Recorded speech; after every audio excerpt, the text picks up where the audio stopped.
प्रधानमंत्री नरेंद्र मोदी कल अमित शाह और राजनाथ सिंह आज आएंगे झारखंड। लोकसभा चुनाव में भाजपा स्टार प्रचारकों के माध्यम से ताकत दिखाने में कोई कोर कसर नहीं छोड़ रही है। झारखंड की धरती पर प्रधानमंत्री मोदी कल 11 मई को चतरा में परियों पर कालीचरण सिंह के पक्ष में चुनावी जनसभा को संबोधित करेंगे। इससे पहले प्रधानमंत्री मोदी पलामू में भाजपा उम्मीदवार विधि राम के पक्ष में जनसभा कर जनता और कार्यकर्ताओं में जोश भर चुके हैं। इधर केंद्रीय मंत्री अमित शाह और रक्षा मंत्री राजनाथ सिंह आज 10 मई को झारखंड दौरे पर रहेंगे। केंद्रीय गृह मंत्री आज 10 मई को कुंती में भाजपा उम्मीदवार अर्जुन मुंडा की चुनावी सभा में शामिल होंगे। इसी दिन रक्षा मंत्री राजनाथ सिंह राज्य में कई कार्यक्रमों में हिस्सा लेंगे। बोकारो में आयोजित चुनावी सभा को संबोधित करेंगे। इसके बाद गोंडा से भाजपा उम्मीदवार ऋषिकांत दुबे के नामांकन में मौजूद रहेंगे। प्रचार दाखिल करने के बाद में रोड शो करेंगे, फिर चुनावी सभा को भी संबोधित करेंगे। इधर भाजपा के स्टार प्रचारक में शामिल छत्तीसगढ़ के मुख्यमंत्री वैष्णो देवी आज 10 मई को झारखंड आएंगे। इस दिन में कौन सी लोकसभा और लोकसभा में आयोजित जनसभा को संबोधित करेंगे। फ्री बिजली झारखंड के कम लोकसभा चुनाव 2024 देश की दिशा तय करेगा। झूठे आश्वासन पर वोट लेने व मुद्दों की राजनीति नहीं करने वालों से सावधान रहे और चुनाव में उन्हें सबक जरूर सिखाएं। इस चुनाव में इंडिया गठबंधन झारखंड की सभी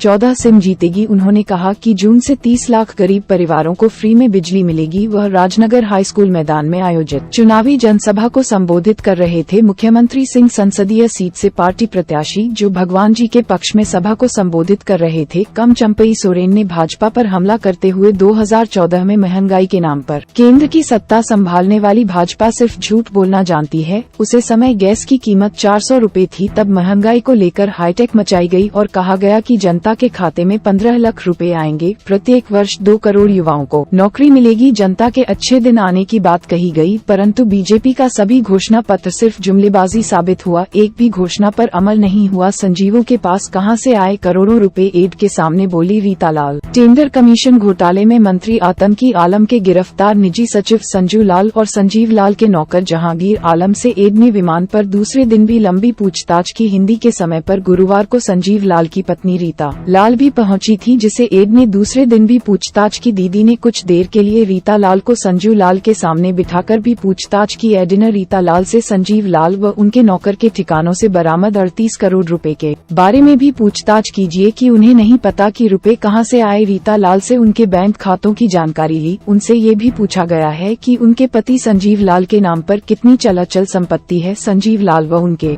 नौकर जहांगीर आलम से एड जो रूपों के स्रोत की जानकारी ले रही है, कहां से रुपए आए हैं, कमीशन की राशि क्या क्या बढ़ती थी, इन सभी बिंदुओं पर दोनों से इन्हीं जानकारी ले रही है। बैन लोकसभा चुनाव के जेल में बंद लोकसभा चुनाव के प्रत्याशी देवेंद्र नाथ महतो की याचिका पर सुनवाई आज। जेल में बंद झारखंडी भाषा खाद्यान्न संघर्ष समिति के रांची लोकसभा के प्रत्याशी देवेंद्र नाथ महतो की जमानत याचिका पर आज शुक्रवार को न्यायिक दंडाधिकारी की अदालत में सुनवाई के लिए सूचीबद्ध है। उसको लालपुर पुलिस ने 3 मई को संभालनालय परिसर से नामांकन भरने से पूर्व गिरफ्तार का जेल भेज दिया था। उसकी गिरफ्तारी लालपुर थाना कांड संख्या 25122021 के तहत की गई थी। गिरफ्तारी के बाद 6 मई को जमानत की गुहार लगाते हुए याचिका दाखिल की है। उसे पर जेपीएससी परीक्षा परिणाम के विरोध में नारेबाजी एवं प्रदर्शन करने, कार्यालय का घेराव करने के लिए उकसाते हुए बैरिकेडिंग तोड़कर पुलिस कर्मियों के साथ धक्का मुक्की करने का आरोप है। घटना को लेकर 23 नवंबर 2021 को लालपुर थाने में प्राथमिकी दर्ज कराई गई थी। एक तालाब में नाबालिग का तैरता शव पुलिस ने बरामद किया है। परिजनों ने आशंका जताई है कि नाबालिग से दुष्कर्म करने के बाद हत्या कर शोक छुपाने के लिए तालाब में फेंक दिया गया। नाबालिग के कान, गला और नाक से खून बह रहा था। इस संबंध में मृतक के भाई ने बताया है कि उसकी बहन मंगलवार को गांव में एक शादी समारोह में शामिल होने गई थी। उसके बाद से घर नहीं लौटी। परिजनों ने उसे खोजने की बहुत कोशिश की, परंतु उसका कहीं कुछ पता नहीं चल पा रहा था। इसी बीच गुरुवार की सुबह कुछ ग्रामीणों ने बताया कि तालाब में शव तैर रहा है। परिजनों और ग्रामीणों ने तालाब से शव निकालकर पहचान की और घटना की जानकारी पुलिस को दी। पुलिस ने शव का पोस्टमार्टम कराकर परिजनों को सौंप दिया और पोस्टमार्टम रिपोर्ट का इंतजार कर रही है। वह घटना का सुराग लगाने में डटी हुई है कि और बेहतर झारखंड की बेहतर लोगों को चुनकर सदन में केंद्रीय वित्त मंत्री निर्मला सीतारमण पहुंची, जहां वह एडिशन ब्लू में Jharkhand chamber of commerce and industries के तत्वाधान में आयोजित विचार गोष्ठी में बताओ मुख्य अतिथि शामिल हुई। इस दौरान कार्यक्रम में पूर्व मुख्यमंत्री बाबूलाल मरांडी और चैम्बर के सदस्यों की मौजूद रहे। झारखंड के विकास विषय पर आयोजित इस विचार गोष्ठी में निर्मला सीतारमण ने कहा कि बेहतर झारखंड के लिए झारखंड पलायन और आज का भ्रष्टाचार केतन से खेल रहा है,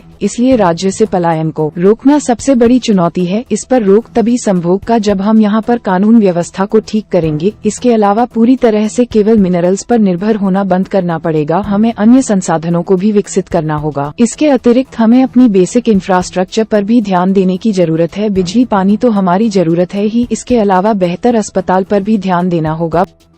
ब्राउन शुगर की सप्लाई करते और अपराध की योजना बनाते 10 युवक की गिरफ्तार। ब्राउन शुगर की सप्लाई करते और अपराध की योजना बनाते 10 युवकों को रांची पुलिस ने गिरफ्तार किया है। कोतवाली डीएसपी प्रकाश सोए के नेतृत्व में पुलिस की टीम ने हिंदपीढ़ी थाना क्षेत्र की मुजाहिद नगर में अपराध की योजना बनाते 4 युवकों को गिरफ्तार किया है। गिरफ्तार युवकों में मोहम्मद रियायत, मोहम्मद चांद बाबर और मोहम्मद सज्जाद शामिल है। इनके पास से पुलिस ने एक देश इकट्ठा और जिंदा गोली और एक चाकू बरामद किया है। और दूसरी तरफ सिटी डीएससी के नेतृत्व में पुलिस की टीम ने लोअर बाजार थाना क्षेत्र के अंजुमन कॉलोनी में गिरफ्तार किया है। गिरफ्तार युवकों में नावेद अली, विकी, फैजान अली, मोहम्मद साहिल, सावन खान और शहनवाज उर्फ राजा सम्मेलन के पास से पुलिस ने 15 ग्राम ब्राउन शुगर 36,000 रूपए नकद बरामद किया है। गिरफ्तार हुए विक्की का पूर्व से आपराधिक इतिहास रहा है। लाल किशन ने प्रभारी शिक्षा सचिव से 8वीं तक की कक्षाएं खुलवाने का किया आग्रह। कांग्रेस नेता आलोक कुमार दुबे और लाल किशन नाथ शाहदेव ने गुरुवार को प्रभारी शिक्षा सचिव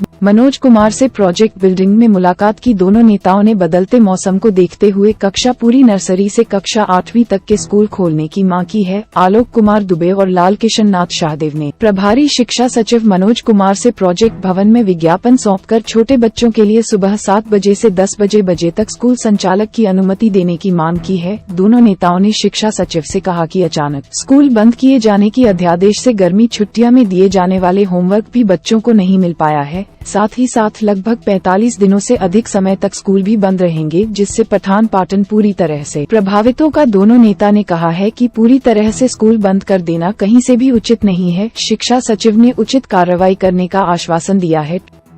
ट्रेन से भटक कर पहुंचा था रेलवे ट्रैक के पास। दक्षिण पूर्वी रेलवे के मोदी डिवीजन अंतर्गत एचआरडी और लैट्रिनता स्टेशन के बीच हाथियों का झुंड रेलवे ट्रैक क्रॉस कर रहा था। इसी बीच एक हाथी हावड़ा हटिया रांची एक्सप्रेस ट्रेन की चपेट में आ गया और उसकी मौत हो गई। हाथी के जोरदार टक्कर से लोहे का पुल भी बंद हो गया, साथ ही 25,000 वोल्ट की तार टूट गई। इससे ट्रेन परिचालन की बातचीत रहा। मिली जानकारी के अनुसार गुरुवार की सुबह 3:30 के आसपास हाथी का झुंड ट्रेन से टकरा था। बताया जाता है कि दलमा वाइल्ड लाइफ सेंचुरी बापू पूर्णिया जिला के अयोध्या पहाड़ की ओर से गजराज का झुंड भजन और पानी की तलाश में भटककर कुछ दिनों से चांडिल वन्य क्षेत्र के लाल जो अंडा सीमा गांव के छोटे पलास के जंगल में आश्रय लिए हुए था। सवारी बस से हो रही थी। बंगाल चौराहा चेक पोस्ट पर पुलिस ने पकड़ा 25 पशु बरामद। चौराहा चेक पोस्ट से चौपारण पुलिस ने 25 ग्लोबल से पशुओं को बरामद किया है या बारामती बुधवार दिन रात करीब 2 बजे हुई है। सभी जानवरों को सवारी बस मिलकर बिहार से बंगाल ले जाया जा रहा था। पशु तस्करी की सूचना चौपारण थाना प्रभारी दीपक कुमार सिंह को मिली। इसके बाद उन्होंने टीम बनाकर जोरदार चेक पोस्ट में 4 शुरू की, जहां जांच के दौरान ब्लू रंग के रॉकी नमक बस से परसों को बरामद किया गया। पुलिस ने जब बस की जांच की तो आंखें खुली की खुली रह गई। तस्करों ने बस की सभी सिम खोल रखी थी। इसके बाद इसके भीतर सभी 25 जानवरों को जो है हमदर्दी तरीके से भर कर रखा था। जाँच करने पर पता चला कि पशुओं का पर एवं मुंह बंद कर रखा गया था। जानवरों को क्रूरता पूर्वक बढ़ने के कारण उनके गण एवं नाक से खून बहा रहा था। जांच के क्रम में एक पशु मृत्यु पाया गया।